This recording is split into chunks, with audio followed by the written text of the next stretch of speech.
Napakahalaga na tahimik at payapa ang buhay. What will people not give just to have peace? Hindi pa siguro ito labis na maunawa ng mga taong hindi pa talaga nakakaranas magulo o maguluhan. Pero yung mga nagdurusa ng mga magugulong isip, nababagabag, nalilito, napakadali na sabihin talagang mapakahalaga yung kapayapaan sa buhay. At ito ang isa sa mga gusto ng Panginoon na ating tamasahin, a peaceful life. The Lord says, my peace I give to you, my peace I leave with you.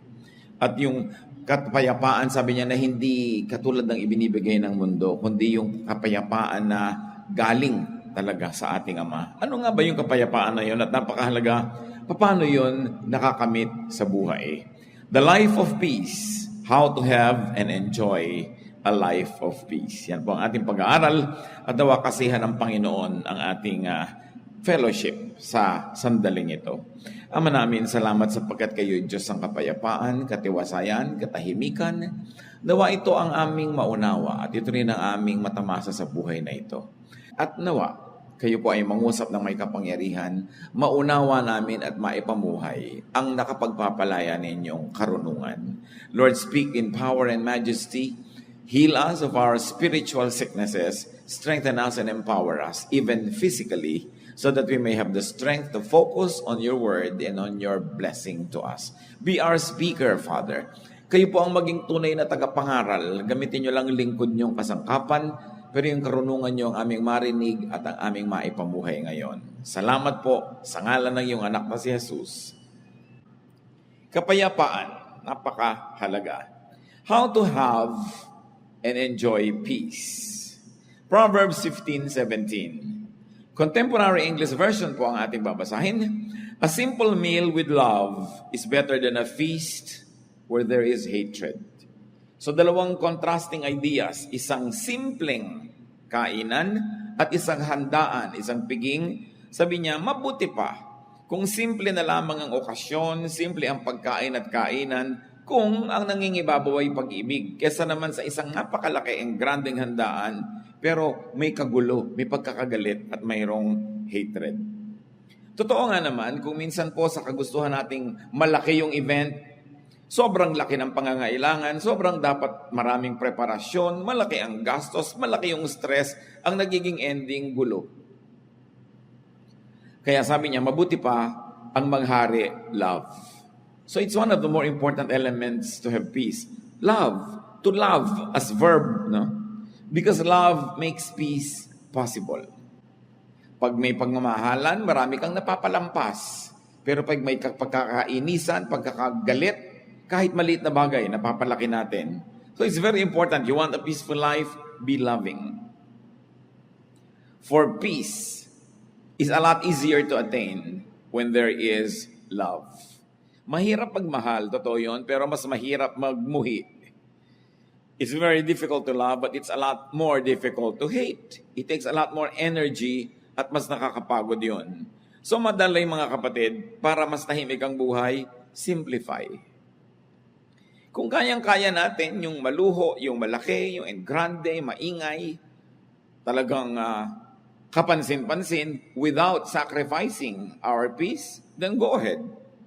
Pero kung masyadong magiging magulo, halimbawa, gusto nyo magpakasal, ang sobrang grande, ang gulo-gulo naman dahil ang dami-dami nyong gagastusin, mangungutang pa kayo, simple na lang. Gusto niyo ng kasalan ng mga garden wedding, ang mga panahon sa Pilipinas, hindi mo masabi. So para tahimik ang buhay mo, magplano ka na agad indoor. Kahit umulan, bumaha, tuloy ang kasal mo, hindi yung ang dami mong iisipin. Alam niyo yung stress ng mga gusto magpakasal outdoors? Pagka sinabi na ng Pag-asa na malami darating na bagyo, papray na ng papray, isang linggo pa lang bago ikasal. Lahat ng tao nagpagod kape-pray para sa kanila. Ang arte-arte kasi gusto pa garden. Kaya tuloy nahihirapan ng maraming tao. Ngayon sa araw ng wedding, kung gabi man yung wedding, umuulan sa umaga, hirap na hirap ang loob. Pati yung mga waiter, hindi malaman ipapasok ba o ilalabas ang handaan. Ang gulo. Kaya sabi, simplify. You want peace? Simplify. Simpleng damit. Yung iba, sobrang garbo ng mga damit. 5 yarda ang belo ng bride. Hindi na tuloy makalakad dahil sumabit na sa lahat ng silya, sumabit na sa carpet, nakaladkad na niya yung buong mundo. So ang hirap kasi masyadong maraming kaartehan. Kaya sabi dito, simplify. Better a simple meal rather than a feast. Magkakaroon lang pala ng hatred. Kayo na ang bahala mag-translate sa buhay niyo mga kapatid kung ano yung simple at alin yung magarbo.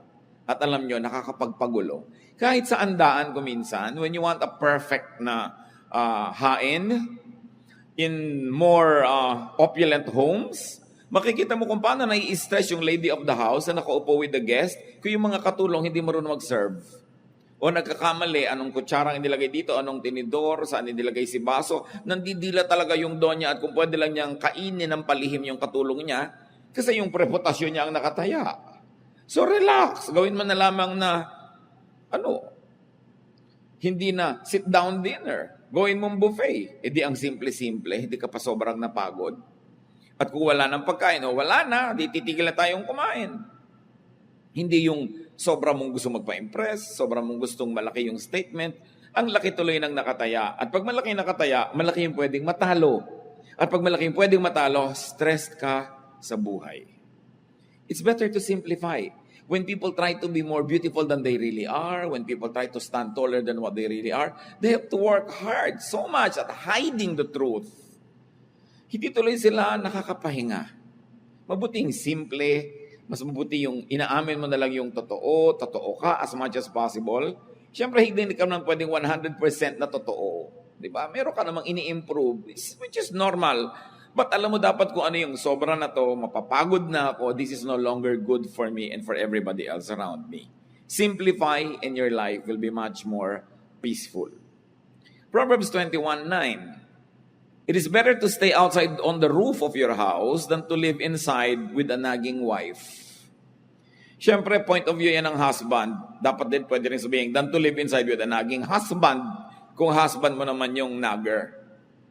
Alam naman natin na sa Middle East, ang mga bubong ay pwedeng tirhan kasi flat. Pag naglagay ka ng kaprasong bubong uli doon sa ibabaw ng bubong na yun, kaprasong dingding, yun na yung upper room. So it is possible. But what Proverbs is saying is, mas masarap yung tahimik kahit nag-iisa ka na lang. Malayo ka na lang sa mahal mo sa buhay. Kung nagger naman ang lagi ang pinaggagawa, kailangan tahimik ang buhay. Isang lesson dito mga kapatid, you want a peaceful life, don't nag. Mas marami naman talagang wives na guilty nito, pero hindi ito exclusive to women. May mga men, sila yung nagger. Don't insist on your own way. Bakit ba may nagnanag? Because somebody insists on your own way. Gusto ni Mrs., pisang-pisa ang toothpaste. Yung walang natitira, hindi uka-uka, tuwid na tuwid. Gusto mo pala, di ikaw ang gumawa. What you want for yourself. Kung yung husband mo, gusto niya uka-uka, tabi-tabingi. Pareho lang naman kayo ng right bilang mag-asawa. Why impose on him na lagi niyang gandahan yung pisa ng toothpaste? Diba? O gusto mo, bumili kang dalawa, isa sa'yo, isa sa kanya. Tahimik ang buhay. But why impose your values on somebody else? Because you think you're better? Because you think you're superior? Kaya nagkakagulo mag-asawa. Because you impose. Gusto nung isa ang lamig-lamig ng aircon, gusto nung isa mainit, maghiwalay kayo ng kwarto. O wala na lang aircon para walang gulo. Yung gusto, yung isa ayos na ayos yung sa pinangkama, yung isa naman pagka sumakay sa kama, nagulo na lahat. Maghiwalay kayo ng kama. Ngayon, ayaw mo maghiwalay, tiisin mong magulo. Gusto mo pala mag-ayos ka. Pero kung ayaw niya mag-ayos, don't impose. When somebody imposes, that's when stress becomes unbearable. Siyempre naman, yun namang mga asawa, lalo kasambahay, kung pwede kang makisama dun sa mahal mo sa buhay para siya sumaya, di gawin mo rin. Pero ang totoong may problema nun, hindi yung ayaw pumisa ng toothpaste ng maganda, yung nagpipilit na laging gandahan yun. Yun ang mas may problem. Dahil yun, hindi naman ini-insist sa'yo ng asawa mong guluhan mo ang pagpisa. Siya, pumipisa lang, ganun lang. Pero hindi niya ini-impose sa'yo yung taste niya. Pero ini-impose mo sa kanya yung taste mo. Because pastor, di po ba mas maayos naman talaga yun? Oo nga, pero hindi. Sa 20 taon ba, nakasasabi mo sa kanya na natutunan na niyang pisain ang tama? Di ba ang dami niyo na naging gulo dahil lang dyan? Tanggapin mo na lang o magpalit ka ng asawa. Hindi mo naman magagawa, bubili ka na lang ng extra toothpaste. O ayaw mo naman, pagtsaga mo tabi-tabingi. Alam niyo ibig sabihin, may mga babae kasi ang gusto, pag pinisa mo yung toothpaste, lahat na doon sa dulo, yung malapit sa labasan lahat at pantay dapat. At araw-araw yun ang problem. No? So, tanggapin mo na lang kung yung asawa mo pag naliligo, tumatalsik-talsik dyan, nagiging parang kanal yung bahay nyo. Kaysa man mag-away kayo, punasan mo na lang. O magdalawa kayo ng banyo kung meron kayong budget. Pero hindi pwedeng i-insist mo sa kapwa mo kaning gusto mo, kahit asawa mo siya.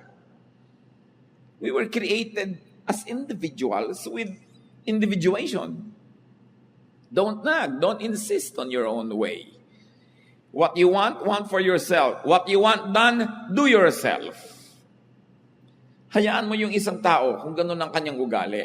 Pero siyempre, kung kakausapin naman ito yung kabila, pagbigyan mo naman yung misis mo kung magagawa mo. Pero alam niya yung likas eh. Can a leopard change its spots? Sabi nga nila, you cannot teach an old dog new tricks. I have seen couples na talaga yung pagpisalang na ganyan, yung paglagay ng maruming damit sa ropero, yung pagsasampay ng basang tuwalya sa kanilang banyo, taon na nilang pinag-aawayan. Hindi na matahimik na malaman mong, oo nga, no, ba't na pinag-aawayan ito? Tatahimikan ko na lang ang buhay ko, hayaan mo siya yung gusto niya. Kasi paggalang din sa kapwa yon, yung hindi mo ini-insist ang gusto mo.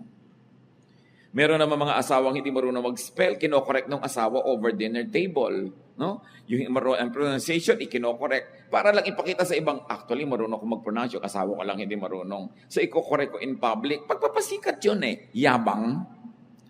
At the expense of the one who loves you and at the expense of the one you love. So, dapat mga kapatid, if you're above 25, especially above 35, alam mo na yung mga ways na troublesome at alam nyo na yung ways na peaceful. Go for peace. Most of our troubles are self-manufactured. Ngayon, kung ikaw naman yung asawang ninanag, don't invite nagging para din tahimik. Do your part, do your duty, do what you must. Kung pwede mong pagbigyan, para tahimik kayo, di pagbigyan mo. Move on time. Yun naman mga ninanag kasi, kung anak yung ninanag, hindi pa kasi sumusunod agad. Kung sumusunod ka na ba naman agad, di tapos na rin yung nagging. Many people nag because they don't get the results that they want. So you want them to stop nagging, give them what they want. They'll stop. Now, if you want naman to stop this trouble in your life, change your standards so you don't have to nag. Both parties have to do something to have peace. Especially in a home, it takes at least 2 people to make trouble. At kung ikaw yung laging ninanag, do things well. Lalo yung mga anak, may karapatan naman ng mga magulang yung inag kayo because ninuhubog kayo sa tamang ugali.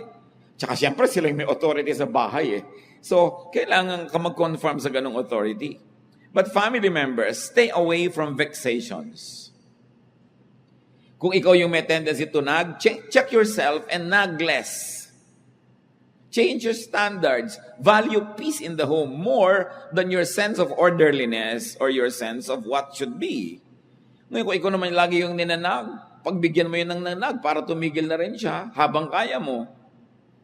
Kung ikaw yung lagi nalang pinapaalalahanan, tandaan mo na para hindi ka napapaalalahanan. Mahalaga tahimik. Do not allow yourselves to be vexed. Sabi nga close the door that brings in the draft. Isang Arabic saying. Kung ano yung laging nagiging dahilan ng pag-aaway, solve nyo yon para matahimik na yon at matapos na once for all. Kasi alam nyo yung may trouble, lalo sa sambahayan, para ka naglalakad, nakasapatos ka na may bato sa loob. Masakit, mahirap. Why live with it when you can live without it comfortably? But it's only a matter of deciding that, yes, I'm going to value peace. More than the standards that I like, and probably more than my personal inclination, mas mahalaga that there's a climate of peace. If you have to choose, settle for physical rather than spiritual or emotional discomfort. Meron kang benefit. It will give you more money. It will make your life more comfortable. It will give you more things. Pero alam mo, dadalahin ang konsyensya mo, mababagabag ka, mahihirapan ang loob mo. Mas pahalagahan mo, kapatid, yung kalooban mo. Nothing outside the body can compensate for something that is sick inside it. Lalo kung espiritu o puso. So magbigay na, maglingkod, para ka nalang matahimik. Kaya i-insist mo lagi, this is my right, this is my right. Pero lagi naman kayo nag-aaway, sige na nga. Doon sa mga agaw-agawan ng mga magkakapatid sa mana, dapat pantay-pantay, eksaktong-eksakto. Pero sa pagpapa-eksakto mo, sobrang nagiging gulo dahil meron talaga mahilig mang lamang. O kung hindi mo ikakamatay, ibigay mo na ng tahimik ang mundo. Lalo't alam mo na talaga makikipagpatayan siya, makuha lang niya yun. Ba't ka naman makikipagpatayan? Ibigay mo na lang. Lalo't hindi mo naman ikamamatay na ibigay yun para kayo tahimik. Alam niyo yung gulo, mga kapatid, expensive. You say, pagka naman ibinigay ko, mawawalan ako ng ganitong halaga. Pero ang bagkanong nawawala sa iyo na tumataas ang presyon ng dugo mo, nagkaka-stress ka, tumataas ang blood sugar mo, naapektuhan ang iyong kidney, naapektuhan ang iyong desisyon, naapektuhan ang itsura mo, yung mukha mo. May cost yun, hidden cost. Most of the time, we pay for those costs without knowing it. Na mas nalulugi tayo sa pagpipilit nating maging dapat makatuwiran, dapat yung right ko, dapat yung duty niya, dapat ganyan. Pero kakahanap mo nun, lalo't ayaw na maibigay sa'yo, gumugulong buhay mo, gumugulo din yung iba. So, ang mahalaga, tahimik. Kaya ang sabi ng Panginoon sa Matthew 5:41-42, if a soldier forces you to carry his pack 1 mile, carry it 2 miles. When people ask you for something, give it to them. When they want to borrow money, lend it to them. Ang sinasabi lang ng Panginoon dito, maraming bagay na may halaga, hindi lang pera ang mahalaga. So kung yung pagpaparaya, yung pagbibigay, yun ang makakapagpatahimik sa buhay mo, yun na lang ang pahalagahan mo. Marami mo sabi, hindi yata dapat, hindi dapat. But look at your life kung tahimik kayo. Kung payapa kayo. Kahit naman ayaw mong pumayag, pinipilit ka pa rin nila eh. Kahit tumatanggi ka, nandiyan pa rin hanggang hindi nila nakukuha yung gusto nila. So it's up for you to decide which is more important to me at this point. Matahimik ako at mawala siya sa harap ko o ipagpilitan ko na ayaw ko magbigay sa kanya. Another way, of course, to peace is to do your duty. Katulad nga nun, yung soldier, pinagbubuhat kanya ng 1 pack for 1 mile, it's your duty, do it. Tulad din ng mga husband, hindi naman natin gustong konsintihin yung mga husband na ayaw ayusin yung paggamit nila ng mga banyo, pero duty nyo rin to please your wife. The Bible tells the husbands, please your wife. At hindi mo naman ikamamatay na ayusin yung pagpisa ng toothpaste, huwag mong basain yung sahig ng banyo, isampay mo ng mabuti yung damit mo doon, gawin mo na yun para tahimik ang buhay. Wala tayong kinakampihan dito. Ang lagi nating sinasabi, pareho dapat hanapin nyo sa inyong kalooban na maging mapagbigay para tahimik ang buhay. Kasi ipinagpipilitan nyo yung gusto nyo, nasusunod nyo yung gusto nyo, pero magkaaway naman kayo, hindi kayo nag-uusap. Ikaw nga, natupad yung gusto mo, doon kayo sa ganong restaurant kumain, lahat naman ng kasabay mo ayaw kumain, walang gana, ikaw lang yung gustong kumain, mawala ka rin ng gana. So dapat marunong ka magbigay para tahimik ang buhay. And of course, the Lord also teaches us to yield. Kailangan magparaya. Go beyond the call of duty. Yung mga iba, lapas ng oras ko ng trabaho. Wala ka rin namang gagawin. Ang traffic din naman. So, bakit hindi ka nalang magtrabaho dyan para may na-accomplish ka pa? Yung sabi mo, lampas-lampas na yan sa duty ng isang anak o magulang o manugang. Mano namang lumampas ka? Kung nakapag-please ka, tumahimik ang buhay, namahal ka.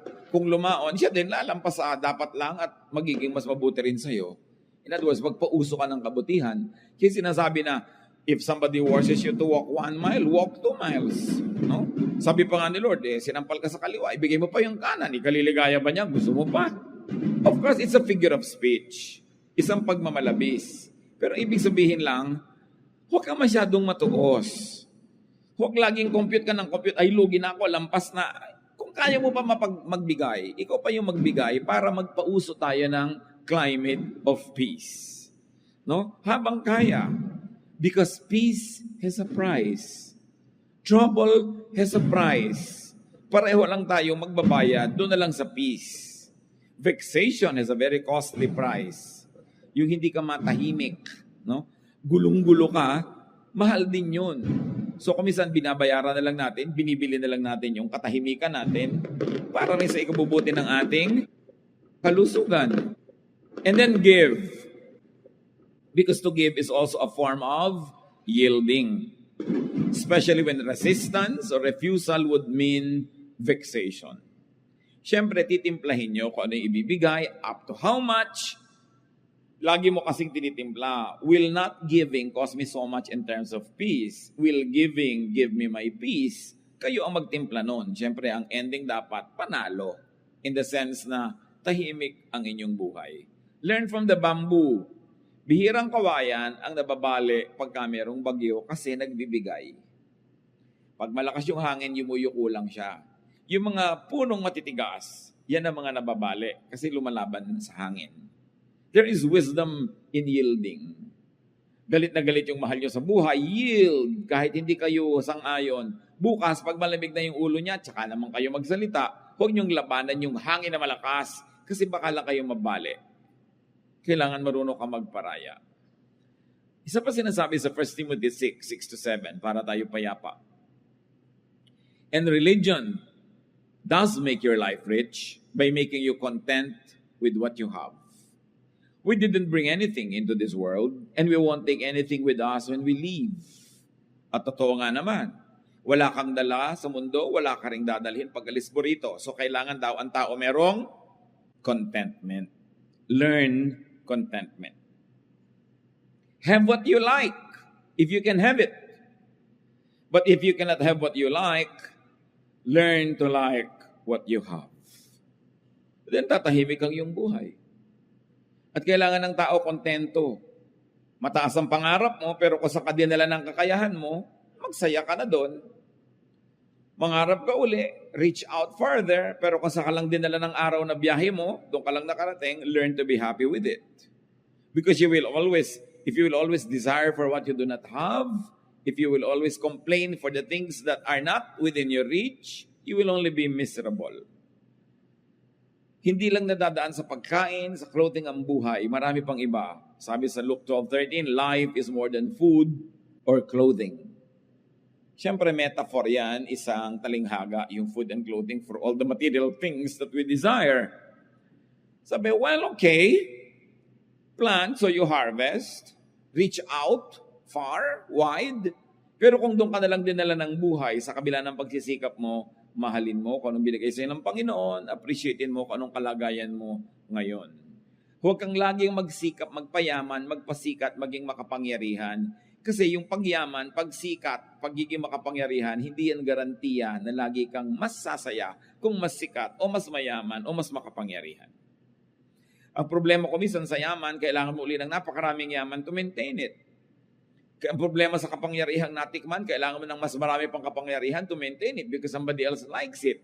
And in getting it or keeping it, a lot of trouble can come into your life. 1 Timothy 6:8-10.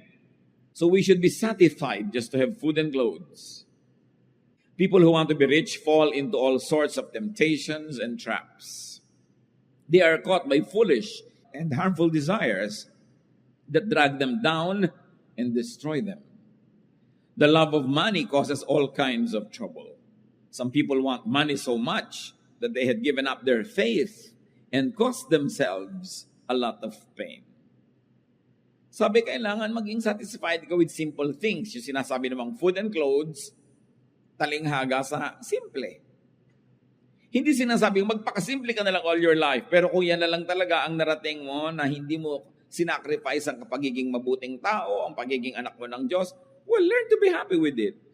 Sabi yung sobrang pagnanasa na yumaman o magkaroon ng sobrang higit-higit sa kailangan naman nila, na ububulid lang sila sa napakaraming mga gulo. Natatrap sila ng kanilang mga kung ano-anong pinagkakagawa para lang makuha nila ang kanilang mga gusto. The trouble with having a lot of wealth is that everybody else wants it, so you have to keep fighting them to keep it. The same with power, the same with fame. Same with beauty. Pag binayayaan ka ng Lord ng kagandahan, masatisfy ka at kung na-maintain mo yan sa parang hindi naman nasisira ang kalusugan mo, buhay mo, budget mo, well, do it. Pero kung nasisira na yun, hayaan mo nang tumanda ka. Diba? Kesa naman sa umabot na yung pusod mo sa pisngi mo, akala ng mga tao, dimple. Eh yung pala talaga namang sobrang operasyon na pinagkakagawa mo, tanggapin mo na umiidad ka. Tahimik naman yung buhay mo kasi hindi yung natatakot ka, baka kung ano yung pinaglalagay mo sa katawan mo, tapos ngayon tumatabingi na siya, nagkakaliko-liko na siya. Yung mga tattoo mong kilay nagiging berde na. Yung mga inimplant na sa'yo, umiimpes, lumalakad na yung mga kung ano-anong bahagi ng anatomy mo. Di ba magbubuluhan ka nun? So kung konting ayos, may effect. Pero dapat alam mo kung ano yung magbibigay sa'yo ng gulo at huwag mo na lamang pagsikapan yun. Opt for peace more than for beauty. No? Kasi yung nagpapaganda pa ng sobrang maraming repair ginagawa, napagtatawa ng patuloy pagka nagkakamali-mali na yung nangyayari sa mukha niya. Alam niyo naman nagtatawa naman, mga inggit kasi yun eh. Kaya lagi natin pinagtatawanan yung mga nagkatabi-tabingi. Tumabingi. Inggit ka lang kasi di mo na-afford. No? So, all form of criticism comes from envy. Dahil kung talaga makadiyos ka, may tumatabingi yung muka, maaawa ka dapat. Pero ba't mo pinagtatawanan? Inggit ka siguro. Kung hindi man ngayon, noon, kaya tuwang-tuwa ka ngayon na mas maganda ka pa. So, buti pa ako. Di ba ganun yun? Buti pa ako, hindi tumabingi yung mukha ko. So, analyze din natin sarili natin, baka meron tayong envy. Pero mahalaga mga kapatid, to be satisfied. Di ba? Kung 45 na yung bust line nyo, tama na. Anong gusto nyo? 90? Yung iba talagang wala na, nasusubsob na halos, ayaw pang tumigil. No? Hindi natitigil kung ano pinaggagawa sa katawan. Hindi lang sa physical repair. Yung sobrang honor na, gusto pa, nagngangangalngal dahil 99 yung grade. Ano ka ba? 99 na nga, yung kasunod mo 88 pa lang, tapos ang lungkot mo pa. Dapat matuto na tayong sumaya. Kung yun na yung best natin. Ito na yung buhay na naibigay sa inyo ng asawa nyo. Dati, ikaw ay isang may bahay na walang bahay. No? So, hindi ka na nagkabahay kahit kailan. May asawa ka naman, di sumaya ka na. Kasi may bahay na wala naman siya katabi, wala naman siya kapiling sa buhay. Yun ibig sabihin, count your blessings. You are not better than the other person. But what's important is for you to count your blessings. Siyempre, kung marami kang anak, laging halos wala kang pera, ang dami mong binabayaran, matrikula, gastos, pero dumadami naman yung tao na nakapaligid sa'yo, tumatanda ka, meron kang mga kasama sa buhay, kakaapo ka, kanya-kanyang blessing yan, kanya-kanyang bilang, kanya-kanyang pagsisikap na maging kontento sa buhay. It's very important to be happy. Hindi ka masyadong matangkad, huwag ka nang malungkot, at least hindi ka tatamaan ng kidlat. Kasi yung matataas ang tinatamaan ng kidlat, di ba? Lagi mo, merong blessing ang buhay ko, I will be happy with it. I will celebrate what God gives me. Hindi naman ibig sabihin ng kontento, wala ka ng pangarap at wala ka ng pagsisikap at ambisyon. Yes, dapat mag-ambisyon, mangarap, pero kung hanggang doon talaga ang narating ng kaya mo, accept it and then celebrate it.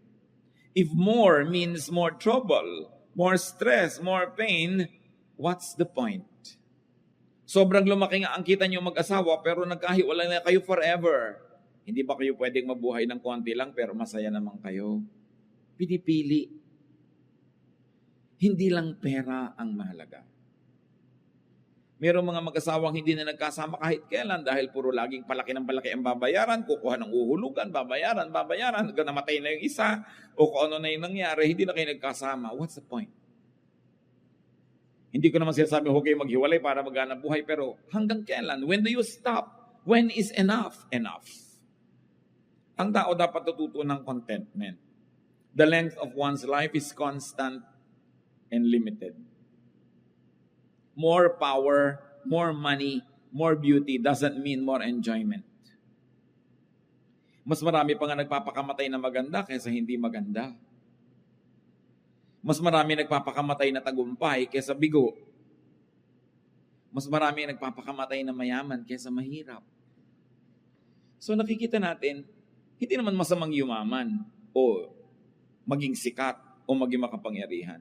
Pero kung hindi naman yun ukol para sa inyo at sobrang hirap para lang i-maintain, what's the point?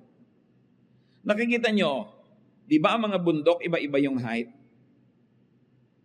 Pero ang totoo, pag tinignan nyo yung earth from far, far away from the moon, parang bilog, ibig sabihin, hindi naman kita yung agwat ng mataas, mababa. Parang pantay lang. Ganon din tayo mga tao.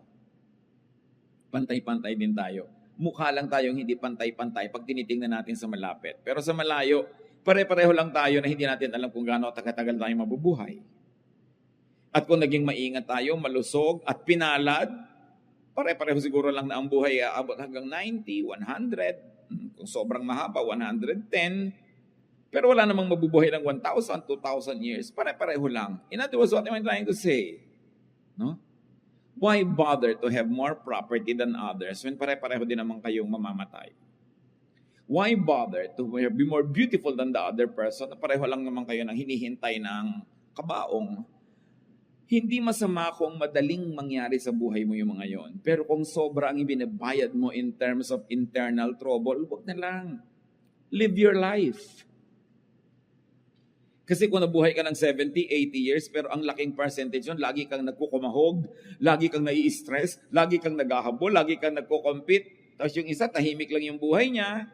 Kumikita ka halimbawa ng times 100 ng income niya, pero mas marami siyang katahimikan, mas marami siyang tawa sa buhay, mas marami siyang oras sa maglibang, magsaya kasama ng mga kamag-anak niya, mas marami nga yung pera mo, pero pareho rin naman kayong tig sa 70, 80 years lang eh. Pero ang totoo nun, mas nag-enjoy siya. It doesn't follow that when you're poorer, you enjoy more. What I'm trying to say is, if by trying to get more and more and more, you already begin to be troubled, it's not worth it. Ang pahalagahan mo, mas tahimik. Meron kang sasakyan, sarili mong sasakyan, pwede mong ipasada ng 20 hours a day. Ang dami mong kita, pero pag ipinasada mo siya ng 8 hours a day lang, may oras ka sa pamilya mo, may oras ka magpahinga, bakit mo papatayin ang sarili mo? Madadali lang ang buhay mo. Dapat alam natin when to stop. Ecclesiastes 3:12-13, I know the best thing we can do is to always enjoy life. Because God's gift to us is the happiness we get from our food and drink and from the work we do. So ang itatanong mo, mag-e-enjoy ba ako dito? Mag-e-enjoy ba ang mga mahal ko sa buhay? Mag-e-enjoy ba kami? Kasi kung ang tanong hindi naman, why do it? Mag-organize tayo ang laki-laki-laking party. Pero mag-e-enjoy ba tayo to do it? O mai-stress tayo? Mangungutang tayo? Manghihiram tayo ng kung ano-ano? Why don't we just simplify? Gusto natin ng napakamahal na kasalan, mag-e-enjoy ba tayo o nagwo-worry tayo? Habang ginagawa natin yon, ang alalahanin natin ay bayarin. Gusto natin ay ganito kalaking bahay, pero mag-e-enjoy ba tayo habang ginagawa yan? O magkakautang-utang tayo at magkakagulo-gulo? What's the point? Minimize pain. That's what's important in life. Study history. Sa palagay nyo ba yung mga karaniwang magbubukid at yung mga presidente ng mga republika, sigurado kayo na mas nag-enjoy yung mga presidente? Hindi nyo kayo sure. Hindi masama maging presidente. Pero kung makikipagpatayan ka sa mga kaibigan mo, makikipagtakwilan ka sa mga kamag-anak mo, kailangan pang pumatay at mandaya at magsinungaling, what's the point? Achieve as much as you can as long as it does not sacrifice your relationship with your God, with your loved ones, and with your fellow men. Pero kung ibabayad mo na yung mga higit na mabubuting bagay, what's the point? Minimize pain by minimizing your needless desires. And then maximize pleasure by enjoying what all you already have instead of ignoring it and trying to have more and more and more. And when you get more, you have no time to enjoy it because you have to work so hard just to maintain it. And then you do the most good because that's what God wants. The best way to enjoy life and have peace is to please God. And God is pleased when we do the most good. So you minimize pain, you maximize pleasure, you do the most good, and then die. Meet your maker. Whether you like it or not, you're going there. Pero ang itatanong mo, pag nilingon mo yung buhay mo, was it pleasant? Was it nice? Or was it full of strife? Baka sa sarili mong libing, hindi mo lang makipaglibing ang kapatid mo dahil inagawan mo siya ng mana. Is it worth it? Mas humaba pa talaga yung buhay mo kaysa sa kanya? Mas sumarap ba talaga ang pagkain mo? Pwedeng sumarap, pero mas may gana ka ba kaysa sa kanya? Pwedeng nakabili ka ng mas magandang bahay, magandang kwarto at kama, pero mas mahimbing ka nga ba talagang matulog dahil lang nagkaroon ka nun? Pero kung binabagabag ka pa ng budhi mo, wala ka pa naging mga kaibigan, nakagalit mo pa yung dati mong mga kaibigan, is it worth it? You should know when to stop. Kumisan, meron sa ating pinagpapala ng Panginoon, kumikita tayo ng malaki, everything's going well, healthy tayo, pero ayaw nating tumigil, nagiging sakim tayo. pag naging sakim ka na, gusto mo na lang more and more and more, itatanong mo na sa sarili mo, is the enjoyment directly proportionate to the increase in what I have? Kasi may diminishing returns din yan. Alam niyo yun naman yung pera, mahalaga lang yan sa taong walang pera. Pag wala kang kapera-pera, 1,000 pesos means so much. Kaya pagka yung may mga 13th month pay, pagka end of the year, yung ibibigay mong 13th month pay, magkano? 10,000, 20,000, whatever it is. Sayang-saya yung pamilya, nagkakagulo kung anong kakainin at gagastusin nila. Pero kung ikaw na yung may-ari ng kumpanya, ang totoo, kahit 3 million pa yung madagdag sa pera mo, bali wala na eh. Nadagdag lang sa salansan mo, nadagdag yung number, but it doesn't give you as much happiness and pleasure kasi yung mga empleyado mong tuwang-tuwa dahil nakabili ng pagkaalat-alat na hamon. Hindi ko mo mas maraming pera, mas may enjoyment. So pag alam mo, ay may diminishing returns na, it means I must focus on something else. And it means probably how to enjoy more what I already have rather than on working harder and harder to have more and more, which does not proportionately add pleasure to your life. Inner peace is important because it gives man the time and space to hear God, to know God. So kung ang ating pagpapasikat, pagpapayaman, ang ating pagkakamal, paghahangad, gumugulong isip natin, pati pagpe-pray hindi na natin magawa, wala na tayong oras, wala tayong panahon para magbulay-bulay ng mga mahalagang bagay. Para ano pa? When you don't hear God and know God more, you will lack the peace that you will need in this life. So know when enough is enough.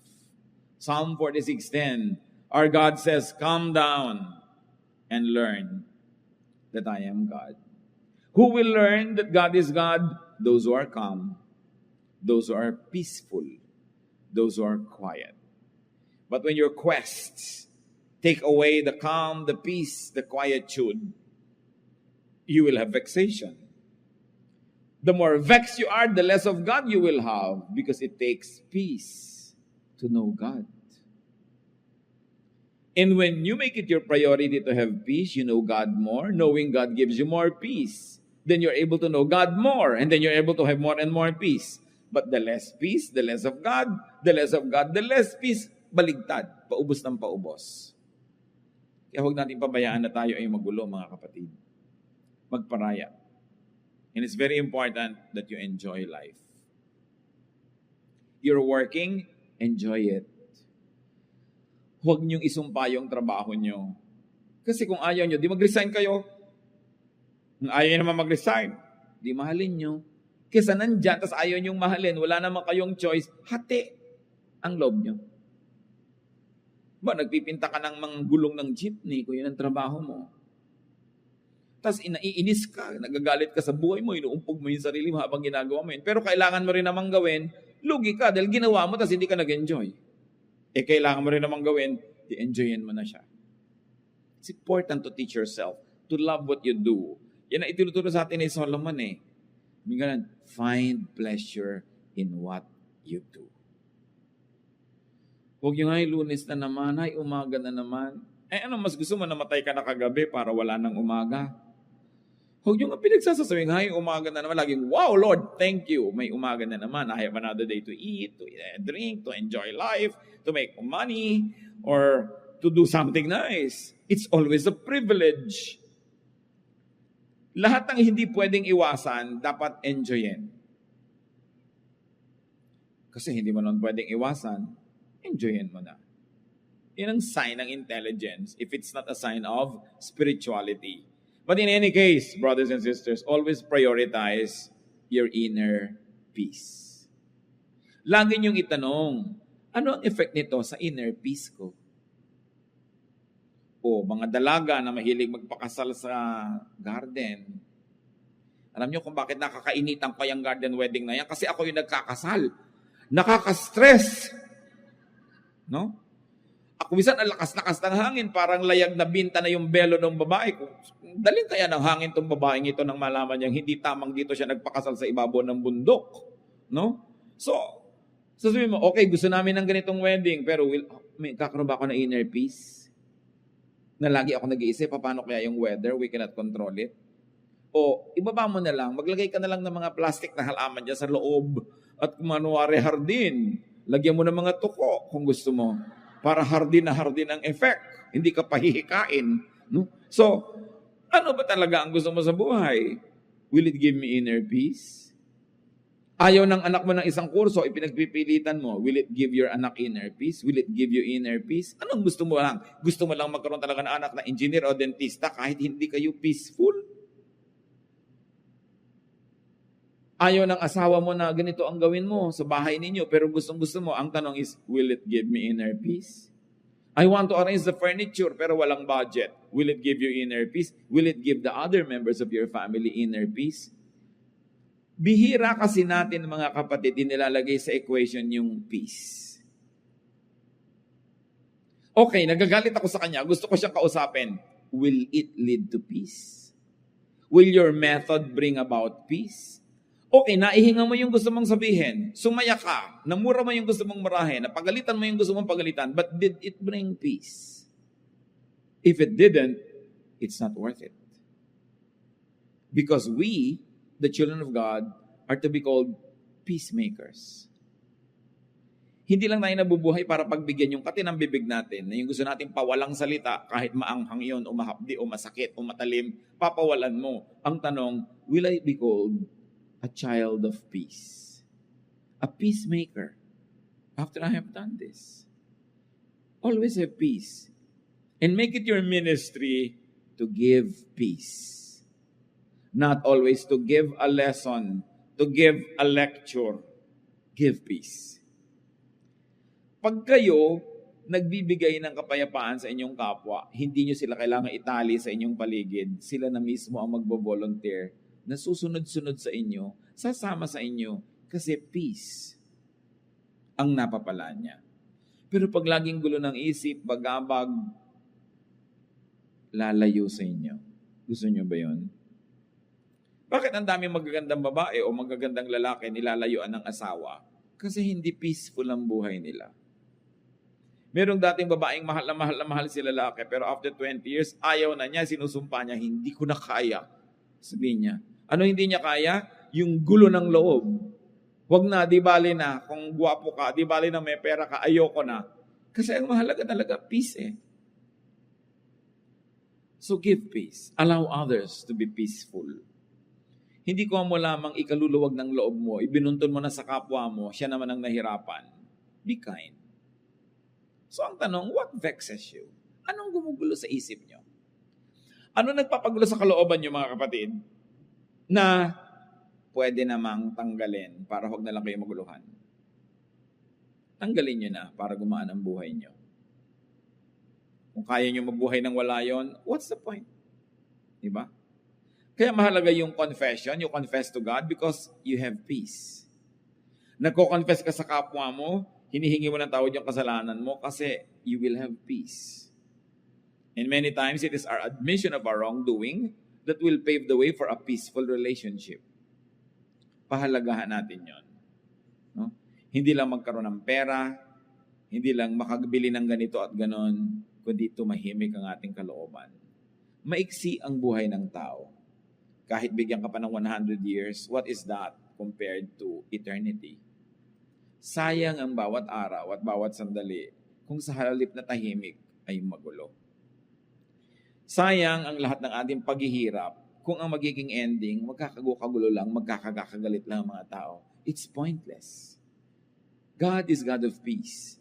And if there's one gift that God would like us to enjoy, it is a life of peace. But for us to enjoy it, we must be able to identify the causes of vexations and troubles, and in the name of Jesus, get rid of them. Open your hearts up to God and allow His methods of peace, His ways of peace, which is to be humble, to be kind, to be contented, and to be willing to be corrected. Don't always insist on your own way. Sabi sa Corinthians, love does not insist on its own ways.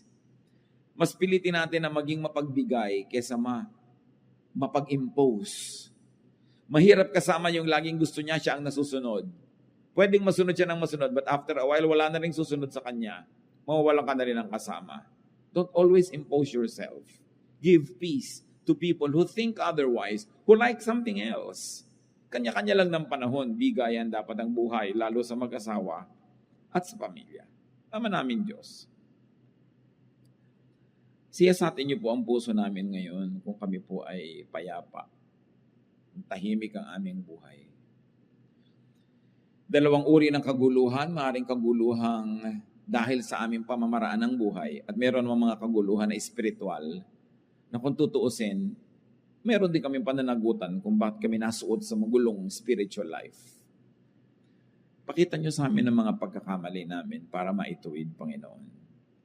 Pakita niyo rin yung pagiging naming selfish when we insist on our own ways. When our peace means trouble for other people. Teach us, Lord, to balance na may bigayan na marunong din kami magparaya para kumisa naman. Sila naman yung payapa. Kahit kami ang magbigay. Sa lahat ng mga pamilya dito, Panginoon, na ngayon ay pinaghaharian ng gulo, kanya-kanya, agawan, awayan, pataasan ang mga pride, kanya-kanyang mga kasakiman.